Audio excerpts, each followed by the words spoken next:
Que le Seigneur vous bénisse.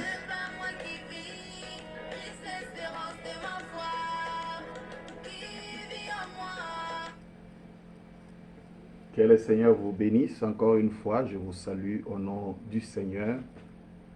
Je suis revenu aujourd'hui pour la suite de notre enseignement.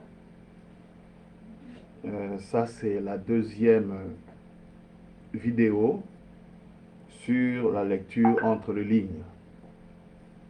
Je vais rapidement rappeler le point que nous avons vu dans notre première vidéo. Nous avons compris que le Seigneur nous recommande de lire entre les lignes pour mieux comprendre les Écritures, pour mieux comprendre la Bible. Il dit que c'est important que nous puissions lire entre les lignes. Et il nous dit pourquoi. Il nous a aussi dit, nous avons vu que la meilleure partie de la Bible se trouve entre les lignes et que la Bible elle-même est entre les lignes. Et voilà pourquoi Jésus en son temps disait, vous devez sonder, c'est chercher à découvrir la vérité cachée. Nous avons vu que Dieu lui-même se cache aussi entre les lignes et c'est vraiment une recommandation de lire entre les lignes. Et la fois passée, nous avons aussi essayé de parler de la composition de la parole. Nous avons vu que la parole a deux grandes parties, que ce soit la Bible ou les brochures. Il y a la partie écrite, c'est ce que nous appelons les lignes. Et il y a la partie non écrite, c'est entre les lignes. Nous avons essayé d'expliquer ce que cela veut dire, lire entre les lignes. Nous avons vu que lire entre les lignes, de manière pratique, s'il faut le prendre vraiment de manière étymologique, vous voyez la Bible, il y a une première ligne, on écrit des histoires, il y a aussi une deuxième ligne, et là, entre les lignes, il y a le vide. Cela signifie tourner les yeux à l'invisible. Cela signifie lire, aller au-delà des Écritures. Et il dit, le message nous dit que c'est là où il y a, n'est-ce pas, c'est là où on peut comprendre les Écritures. Les lignes, c'est ce qui est dit, et entre les lignes, c'est ce qui veut être dit. Les lignes, c'est ce que nous pouvons voir. Vous lisez une phrase, elle est normale, elle est entre les lignes, dit plus que ce qui est dit sur la ligne. Nous avons vu cela, et c'est ça la composition de la parole écrite, la composition de la parole elle-même, ce qu'il y a les dit, ce qui est dit, et ce qui n'est pas dit. Tout ça forme la parole dans son ensemble. Et nous avons lu la dernière écriture que nous avons lue la fois passée. C'est là où William Aaron Branham parle dans Dieu dévoilé. Il est dit de manière claire, il dit que c'est fait même exprès. Et nous commençons par là aujourd'hui. Dans Dieu dévoilé, nous avons lu le paragraphe 21 à 22. Que le Seigneur ajoute ses bénédictions à la lecture de la parole. Maintenant, mon sujet de ce matin, je mets ma confiance en Dieu, qu'il révélera ce qu'il en est. Et chaque fois, si vous qui prenez les bandes et les écoutez, et j'espère et je veux croire que vous avez reçu une compréhension spirituelle de ce que Dieu a essayé de faire voir à l'Église sans le dire carrément. Voyez, c'est quelque chose parfois, on doit dire les choses de manière à disperser, de manière à amener certains à s'en aller, certains à partir et certains à réfléchir. Mais c'est fait exprès. Il faut que ça soit fait comme ça. Alors, il se pourrait que certains disent, vous voulez dire que Dieu ferait une chose pareille, exprès? Certainement qu'il l'a fait, il le fait encore maintenant. Maintenant, ça signifie au moment où William Branham est en train de prêcher, il dit que le Seigneur a fait cela et il le fait encore maintenant. Et lorsque Nous lisons dans la grande lumière brillante, prêché le 22 décembre 57. Je prends le paragraphe 52. J'espère qu'à ces points-ci, vous pouvez lire entre les lignes et savoir ce que nous voulons dire. C'est-à-dire qu'en ces jours, Dieu a défié toutes choses pour se déclarer comme quoi il est vivant aujourd'hui, qu'il est ressuscité d'entre les morts dans son grand corps céleste. Cette photo de sa présence défierait tout infidèle dans le monde. Il est vivant à jamais. Dieu fait les choses de sa propre façon. Dieu fait les choses de sa propre façon, de façon inhabituelle. Je ne sais pas si je peux rapidement trouver cette photo dont il est question ici. Je ne sais pas où c'est. Voilà, je l'ai ici. Il parle de cette photo. Et en parlant de cette photo, il dit, il pense que nous lisons entre les lignes pour comprendre ces choses. Il a évoqué d'abord la lecture entre les lignes, parlant de cette photo. Et vous voyez ce qu'il a dit là, je peux encore relire rapidement, parce que je vais lier ça à d'autres écritures là. Il dit, j'espère à ce point, si vous pouvez lire entre les lignes et savoir ce que nous voulons dire. Vous voyez? Lisez entre les lignes et savoir ce que nous voulons dire. C'est-à-dire qu'en ces jours, qu'est-ce que nous devons savoir en lisant entre les lignes? Qu'en ces jours, Dieu a défié toutes choses pour se déclarer. Dieu a défié toutes choses pour se déclarer. Vous voyez? Et il dit ceci, comme quoi il est vivant aujourd'hui. Il a défié toutes choses. Il a bougé toutes choses pour se déclarer, comme quoi il est vivant aujourd'hui, qu'il est ressuscité d'entre les morts dans son grand corps céleste. Et puis il y a point, directement il touche cette photo de sa présence. Vous voyez? Cette photo de sa présence. La photo de sa présence. Cette photo de sa présence. C'est la photo de sa présence. N'oubliez pas, il a commencé par nous dire, lisez entre les lignes. La photo de la présence de Dieu est là. Vous voyez? Cette photo de sa présence. J'aimerais que nous soyons vraiment attentifs. D'abord, il a évoqué de lire entre les lignes, et puis il dit, cette photo de sa présence défierait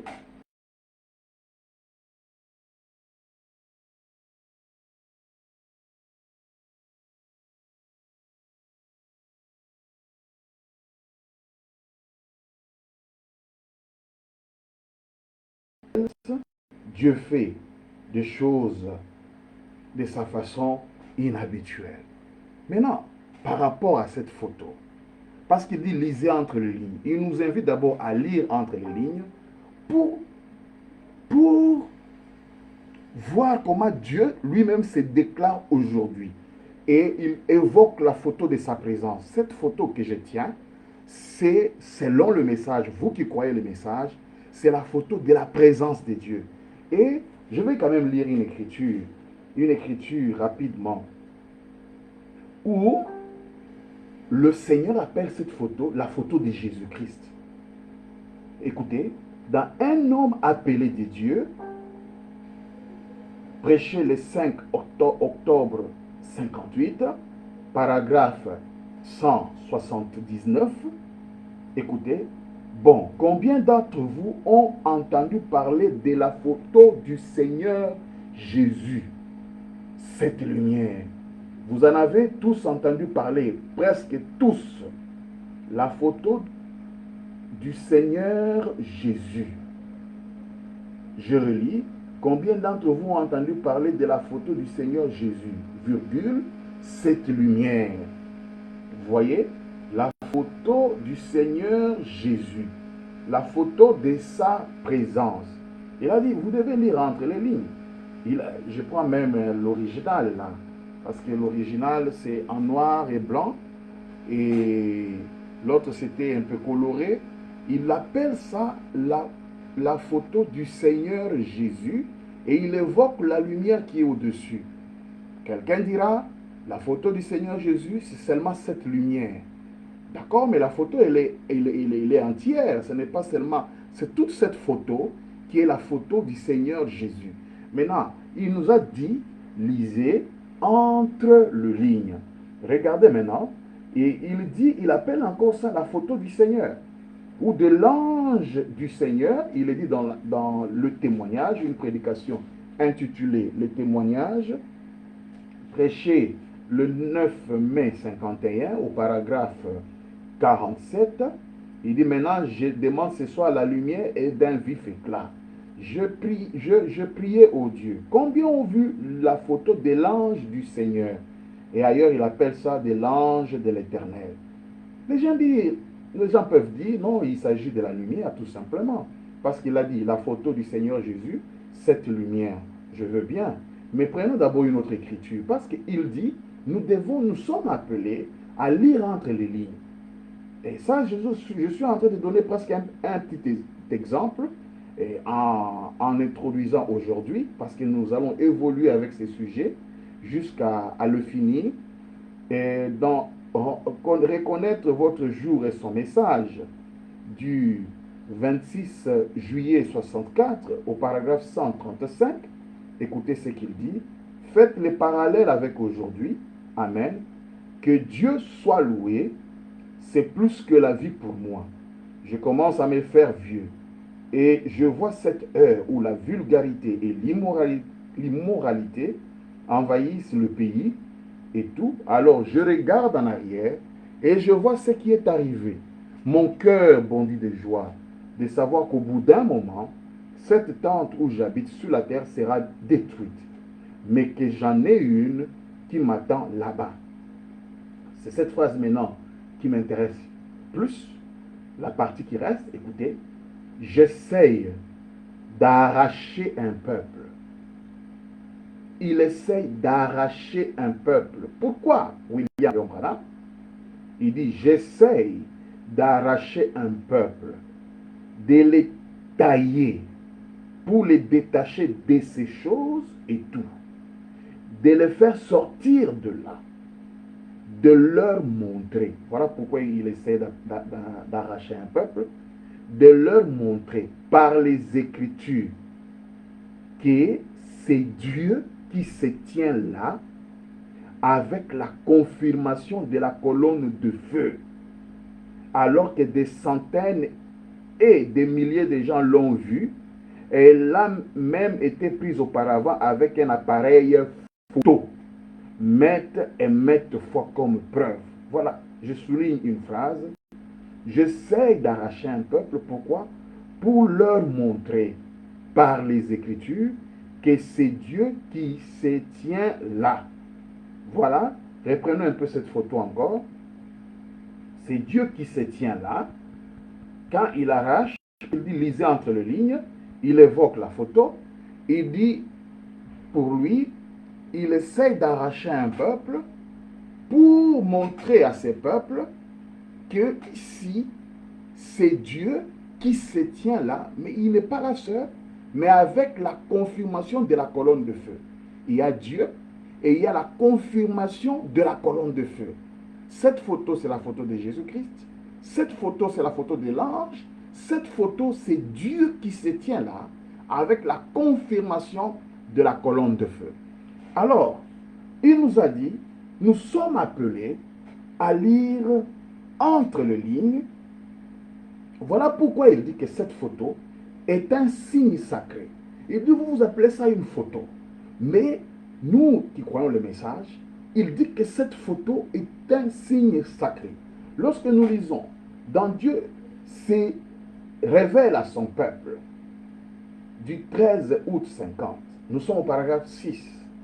Eh bien, comme on vous l'a dit tout à l'heure, quand frère Baxter parler de la photo qui a été prise. Pour certains, c'est peut-être rien de plus qu'une photo.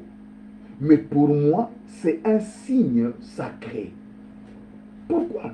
Il appelle cette photo la photo du Seigneur Jésus. Une photo du Seigneur Jésus. Et il va plus loin. Il dit c'est la photo de Dieu lui-même qui se tient là, avec la confirmation de la colonne de feu, la lumière.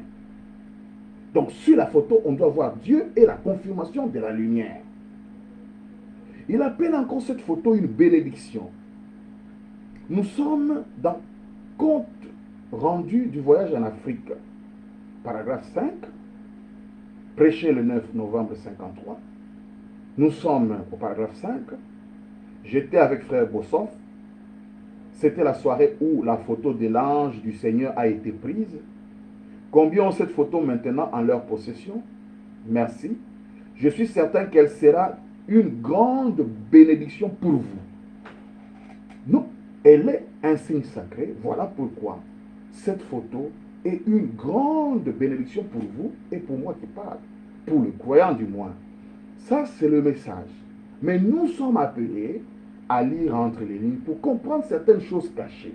Et la photo parle de Dieu lui-même et de Jésus-Christ lui-même. Nous avons la photo de Jésus aujourd'hui. Il n'a pas pu se photographier en ce temps-là parce qu'il n'y avait pas des appareils de photo. Si nous croyons le message, nous avons une photo de Jésus-Christ. Et cette photo de Jésus, quelqu'un va dire non, c'est seulement la lumière. Je ne refuse pas.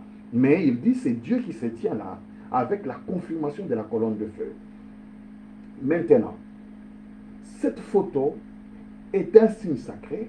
Cette photo est une bénédiction. J'avais pensé prendre un témoignage pour montrer que cette photo est une bénédiction, sans parler de nos témoignages personnels que nous avons eus à travers cette photo qui est un signe sacré. Lorsque nous lisons dans l'Alliance inconditionnelle du 6 avril 54, paragraphe 88, nous lisons. Maintenant, avec une parfaite révérence, et maintenant au nom de Jésus-Christ, le Fils de Dieu, je prends tout esprit dans ces bâtiments sous mon contrôle. Quelle déclaration! Vous avez suivi ça? Je prends tout esprit dans ces bâtiments sous mon contrôle pour la gloire et la résurrection de notre Seigneur Jésus-Christ. Il dit Amen. Bonsoir. Je vois que vous avez eu une de ces photos. Eh bien, c'est très bien. Je voudrais tout simplement vous parler pendant un moment. Et je pense que nous sommes étrangers l'un à l'autre. Ainsi, je ne vous connais pas. Mais notre Seigneur vous connaît et il me connaît. Et parlons de cette photo juste un moment. Voilà. Ça va. Vous connaissez la petite histoire là. Comment la chose s'est passée ici même. Oui, madame. Ça porte la signature de George G. Lassie. C'est l'un des spécialistes en recherche et en empreinte digitale et tout. Je pense qu'il existe au monde. Cette petite colonne de feu que vous voyez là, ou ça, dans la photo évidemment, cette petite colonne de feu que vous voyez là, il y a quelque temps, un miracle a été accompli. C'était cette heure. Une dame a mis cela dans une photo.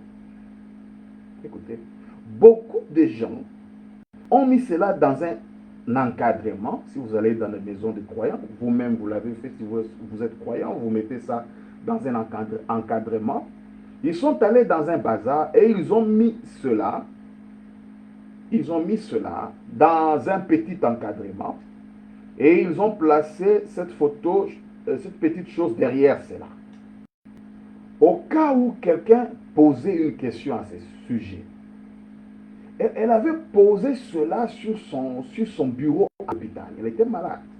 Elle avait un petit bureau là, elle pose la photo sur le bureau à l'hôpital et elle regardait. Pas à moi, bien sûr, mais à cette colonne de feu là. Elle ne regardait pas Branham, mais elle regardait la photo, la colonne de feu qui était sur William Marion Branham. C'est ça qu'elle déclare. Maintenant, elle déclare, ça c'est son témoignage.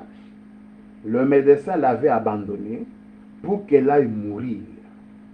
Elle a affirmé que cette colonne de feu est sortie de la photo. Vous imaginez une photo, je vous l'ai présentée ici. Cette femme a vu la colonne de feu qui est sur la photo là. Je vais vous la montrer encore la photo. Et est sortie d'abord de la photo et est restée suspendue au-dessus d'elle. Et 2 jours plus tard, on l'a fait sortir de l'hôpital et elle est rentrée chez elle guérie, voyez-vous. Vous voyez? Donc, cette photo que j'ai présentée, pour laquelle William Branham d'abord nous a demandé de comprendre entre les lignes pour voir que c'est Dieu qui se déclare, la présence de Dieu est déclarée. Cette lumière, selon les témoignages de cette sœur, cette lumière a quitté la photo, alors que c'est une photo. Comment une lumière sur une photo peut quitter? Et cette lumière est allée se poser sur cette dame, et cette dame qui était déclarée mourante a été guérie. Alors, quand il dit que c'est une bénédiction pour vous, donc c'est une réalité, parce que même moi, j'ai vécu beaucoup de témoignages, que ceux qui me connaissent, j'en ai parlé, et vous qui me suivez, nombreux ont vécu beaucoup de témoignages que c'est réellement une bénédiction. Mais ce n'est pas ça notre sujet. Pour les quelques minutes qui nous restent, alors, il nous a dit que nous devons lire entre les lignes pour comprendre que Dieu se déclare. Et nous avons un peu touché la photo, mais avant de terminer, on va poser une question. Que faire pour que nous puissions lire en ligne? Est-ce qu'il y a quelqu'un pour être en mesure de lire en ligne? Oui, William Branham dit il faut simplement être amoureux de Dieu, et Dieu plus que tout. Je lis rapidement les Écritures. Dans Dieu amène son Église à l'affection. Paragraphe 5, chez le 4 décembre 54. Vous savez, les gens lisent la Bible. En lisant la Bible, il ne faut pas la lire superficiellement, comme si vous lisiez un journal. Cette Bible est cachée aux sages et aux intelligents. Peu importe combien grande est votre école, combien grand est votre séminaire, vous ne connaissez rien de Dieu avant de tomber amoureux de Dieu. Vous devez lire entre les lignes. Elle est mystérieuse. Quand je reçois une lettre de Madame Branham, eh bien, elle peut dire, cher Billy, je t'aime beaucoup et je pense à toi. Ça, c'est ce qu'elle dit sur papier, mais moi, je peux lire entre les lignes, écoutez, parce que je suis amoureux d'elle. Et je sais de quoi elle parle. Il dit, eh bien, d'autres pourraient lire la lettre et celle-ci ne lui dira pas grand-chose. Mais à moi, si en effet elle m'aime et que je l'aime, c'est une affaire d'amour. Et lorsque nous sommes nés de nouveau de Dieu, lire la Bible, elle devient plus qu'une histoire, c'est une affaire d'amour entre Dieu et le croyant. C'est révélé aux enfants qui veulent apprendre. Dans Jésus-Christ le même, hier, aujourd'hui, éternellement, prêché le 26 avril 56, j'ai lu l'endroit directement. Vous devez aimer l'auteur pour être en mesure de lire entre les lignes. Donc, pour lire entre les lignes, vous devez aimer l'auteur, vous devez aimer Dieu. Oh, ici, c'est le message de qui? Le message ici, je sais, on dit que c'est le message de Jésus-Christ. Mais on n'a pas vu Jésus, on a vu une personne.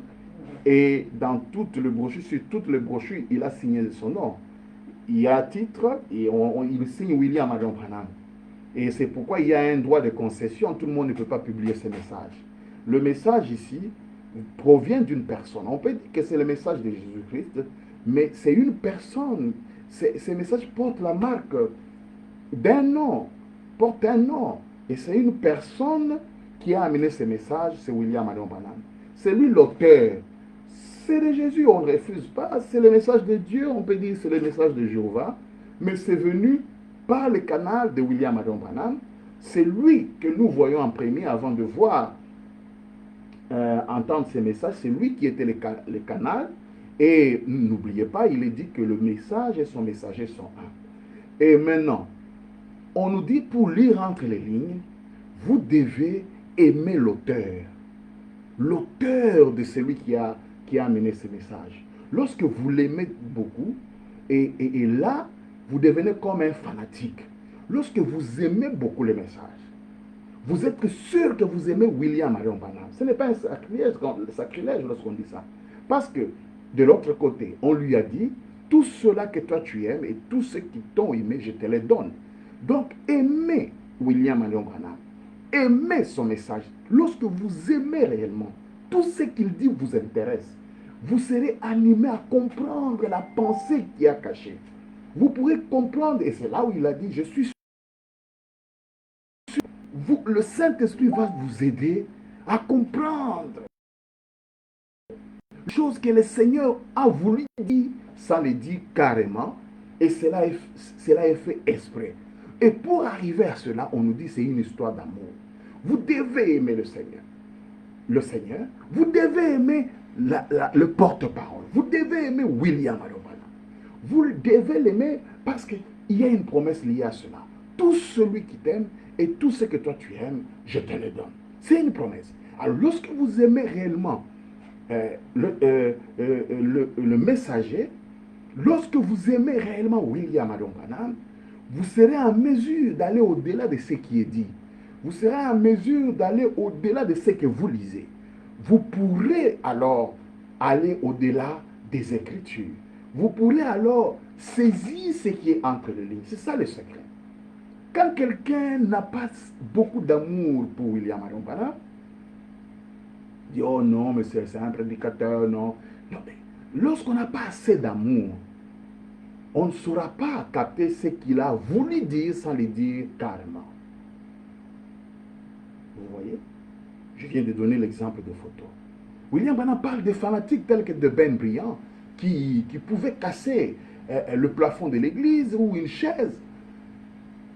Il dit, le fanatisme, c'est quoi? C'est aimer à excès. On devient comme un peu fou, vous voyez? Lorsqu'on aime réellement le message, on ne peut pas passer, on ne peut pas laisser une citation, une déclaration passer inaperçue. Telle que la citation que nous avons lue. Il dit que c'est Dieu qui se tient là, avec la confirmation de la colonne de feu. Dieu se tenant quelque part, mais confirmé par la colonne de feu.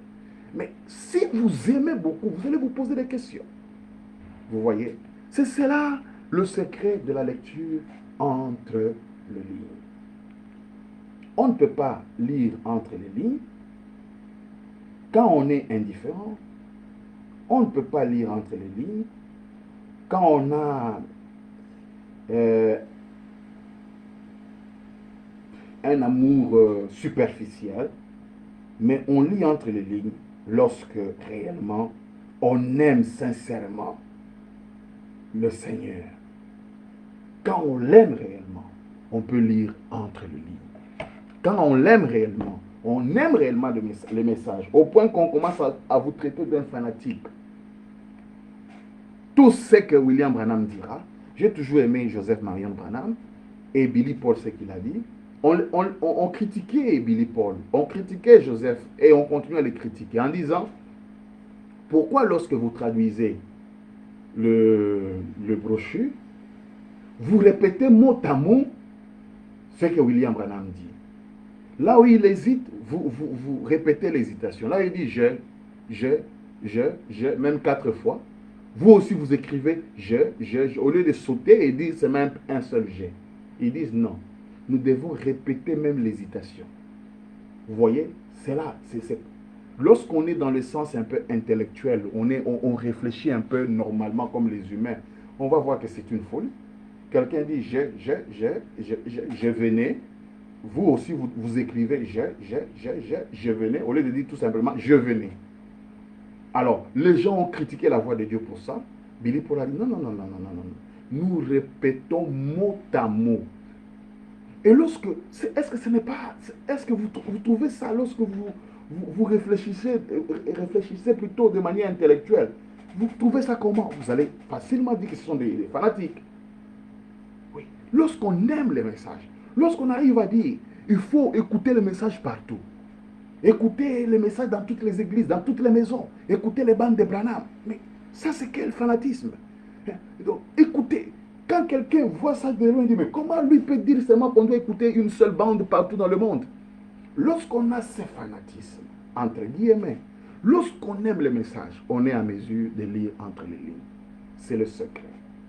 Et dans notre prochain enregistrement, nous allons parler des règles à respecter pour la lecture entre les lignes. Que le Seigneur vous bénisse pour cet enregistrement. C'est court, j'avais dit je ne vais pas commencer à... Je vais certainement revenir. Et puis, avec la vidéo numéro 3 sur la lecture entre les lignes. Shalom, que le Seigneur vous bénisse.